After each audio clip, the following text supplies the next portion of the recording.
All right, welcome everyone. This is a focused masterclass designed to get you completely ready for your Edexcel exams. We're going to dive deep into some really key concepts, mixing the core theory with actual practical examples. So here's our game plan for this session.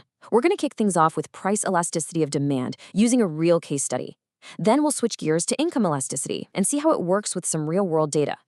After that, we're jumping into the long-term stuff, product strategy, the product's life cycle, and how companies keep their products alive. And all the way through, we'll be tackling exam-style questions, so you feel totally confident. Okay, let's get stuck in with our first case study, all about price elasticity of demand. Now, this is a classic exam-style setup, so really pay attention to how we break it down. So, we're looking at a company called Robot Engineering, based in Malaysia. They make very specific parts for farm vehicles. The case study tells us they're in a niche market, which is just a fancy way of saying a small, super specialized market with hardly any competitors. Now, they've had to raise their prices on two components by 20%. Our job? To figure out if that was a smart move. Okay, this data table is where the magic happens. Everything we need is right here. We've got three components, A, B, and C. You can see their prices and sales, but the crucial column is PED. Notice component A has a PED of minus 0.8. Since that's less than 1, we know its price inelastic. But look at B and C. They're minus 1.1 and minus 1.2. Both are greater than 1, which means they are price elastic. Getting that difference is the absolute key to this whole problem. Now, let's just park the data for product A in our minds, okay? PED is minus 0.8, and the price went up by 20%. Remember those two numbers. Right, let's walk through this exam question like we would in the real thing. First up, part A is always a definition, right? Define elastic demand. For top marks, you'd say something like, elastic demand is when the percentage change in quantity demanded is bigger than the percentage change in price, giving a PED value greater than 1. Simple. Okay, step 2, part B, explain a factor affecting PED. A brilliant one to use here is the number of substitutes. For Robot, we already know they're in a niche market, so there probably aren't many alternatives for their customers. That's a huge reason why demand might be inelastic. Now for the maths in part C. We've got to calculate the revenue change for product A after that 20% price hike. Let's go slow. The PED is minus 0.8, so a 20% price increase will cause a 16% fall in demand. Why? Because 20% times 0.8 is 16. So let's calculate the revenue. Original revenue was 50 times 100,000 units. That's 5 million. The new price is 20% more, so that's 60. The new sales are 16% less, which is 84,000 units, so new revenue is 60 times 84,000, which works out to $5,040,000. So the revenue actually went up by 40,000. Finally, part D, the evaluation. Was it a good decision to raise prices on A and C? For product A, which is price inelastic, we've just proved it was a brilliant decision. Revenue went up.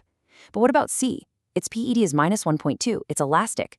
A 20% price rise there would lead to a massive 24% drop in demand, and that would absolutely crush their revenue. So our evaluation is crystal clear. Great move for product A, terrible idea for product C. They should only ever raise prices on their inelastic goods. Phew! Okay, so we've nailed how price affects demand. But now let's look at another huge factor: how much money customers have in their pockets. We're moving from price elasticity to income elasticity of demand, or YED. And this slide just nails the concept perfectly. I mean, think about it. If everyone suddenly got a massive pay rise, would they start buying way more newspapers? Probably not, right? But what about luxury yachts? Oh yeah, demand would go through the roof. YID is the tool that lets us measure that exact difference.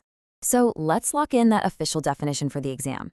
Income elasticity of demand, or YED, measures how responsive the quantity demanded is to a change in consumer income. It's all about how sensitive sales are to the general wealth of the customers. And here it is, the formula you absolutely have to commit to memory. You'll see the top part is the same as PED, percentage change in quantity demanded, but the bottom part, the denominator, is now the percentage change in income. It's a simple little formula, but boy does it tell a story. This table is fantastic for figuring out what the numbers actually mean. Look, if the YED value is positive, we call it a normal good. Basically, as people get richer, they buy more of it. But if it's negative, it's an inferior good. As incomes rise, people actually buy less of it, maybe switching to a better alternative. And we can go deeper.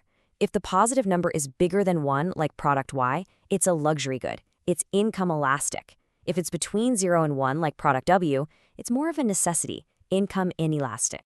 Now listen up, because this is a massive tip straight from the textbook. In your exam, do not forget the sign. With PED, it's almost always negative, so we don't worry too much. But with YED, the sign is everything. That little plus or minus isn't just a symbol, it tells you what kind of good you're dealing with. Forgetting it will definitely cost you marks.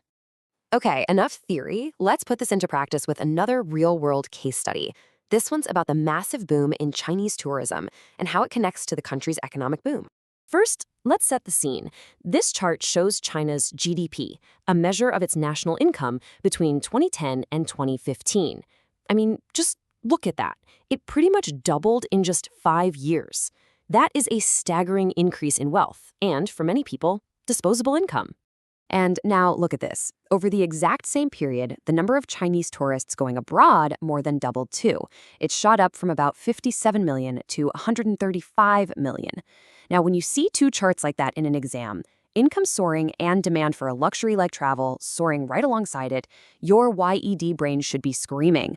Okay, so for our calculation, we know demand grew from 57.4 to 135 million, and GDP grew from about 6,100 to 11,000 billion. Let's see what we can do with that. All right, let's break this down question by question. First, the big calculation. We need the percentage change for both things. The demand for tourism, that grew by 135.2%. The income, or GDP, that grew by 81.4%. So now we just divide the change in demand by the change in income, and that gives us a YED of about plus 1.66. On to step 2. Why is a holiday a normal good? Easy. The YED is positive. As incomes went up, demand went up. That's the textbook definition. Third, let's analyze 2 factors influencing YED. Well, the big one is whether it's a necessity or a luxury. Foreign holidays, definitely a luxury. That's why the YED isn't just positive, it's way over 1. It's highly income elastic. Another good point is the price compared to income. Big ticket items like travel are always going to be super sensitive to changes in what people can afford. Finally, how useful is all this for a holiday company?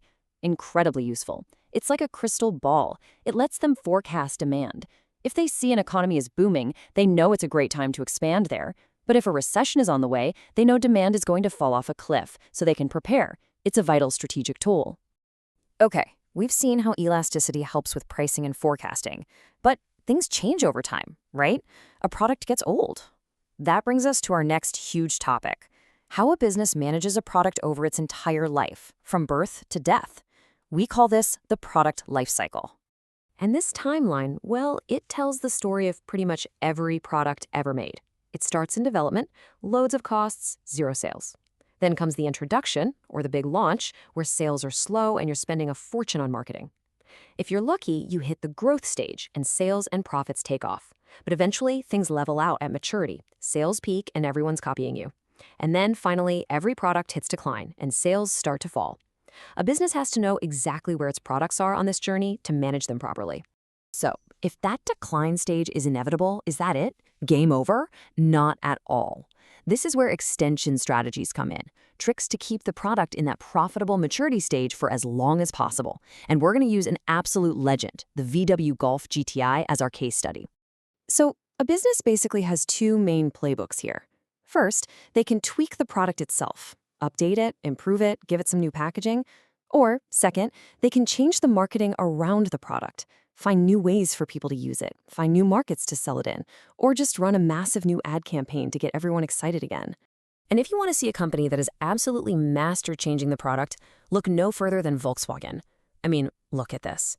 The Golf GTI has been around since 1975, but VW has never, ever let it slide into decline. Every few years, bam, a new version. That's a classic extension strategy. They update the engine, they redesign the look, they add new tech. By constantly hitting the refresh button, they keep the Golf in those profitable growth and maturity stages for decade after decade. It's genius.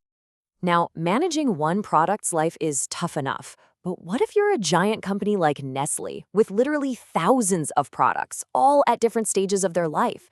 How on earth do you manage all of that at once? Well, the answer is by managing your product portfolio. So a business needs a whole collection of products, a balanced portfolio. And one of the most famous tools for figuring this out is the Boston Matrix. It sorts products into 4 categories based on just 2 things: how much of the market they have and how fast that market is growing.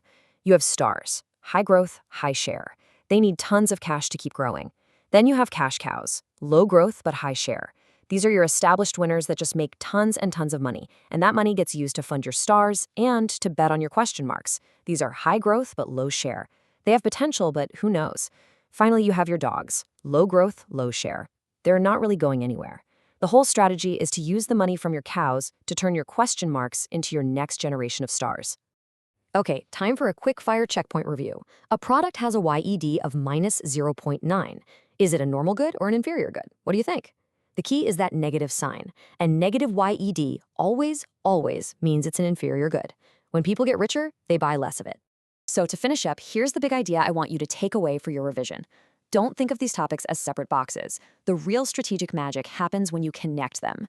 A company like Volkswagen doesn't just manage the Golf's life cycle. They use Y data to perfectly time the launch of a new, more expensive GTI for when the economy is strong. They use PED data to get the price just right, and they use the Boston Matrix to make sure the profits from today's Golf, their cash cow, are paying for the electric cars of tomorrow, their question marks and future stars. You see, it all connects. If you can master these tools and how they work together, you're not just answering exam questions anymore, you're starting to think like a real business strategist.